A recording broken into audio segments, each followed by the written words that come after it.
బాగుంది కానీ ఏదో వెలితి. ఆ కుటుంబానికి దక్కాల్సిన గౌరవం దక్కట్లేదు.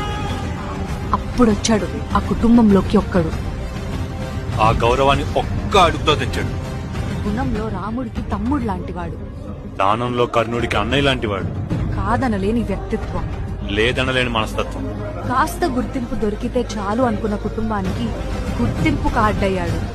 దానికోసం 5 సంవత్సరాల కాలం పెట్టుబడి పెట్టాడు. పడ్డాడు, లేచాడు, నవ్వాడు, ఏడ్చాడు. మా కాలర్ మాత్రం కిందకి దిగనలేదు. ఎంత ఎత్తుకి ఎదిగినా ఎగరడు. ఎంత కిందకి పడినా ఒరగడు. ఆ కుటుంబాన్ని అందరూ ఒకవైపు మోస్తుంటే ఆడొక్కడే ఒకవైపు మోస్తున్నాడు. ఆడు అడుగు పెట్టనంత వరకు వాడి మీద ఏ రికార్డు లేదు. వాడు అడుగు పెట్టాక ఏ రికార్డు మిగల్లేదు. ఆ కుటుంబం పేరు టాలీవుడ్ ఇండస్ట్రీ. ఆ వచ్చిన వాడి పేరు ఉప్పలపాటి వెంకట సూర్యనారాయణ ప్రభాస్ రాజు.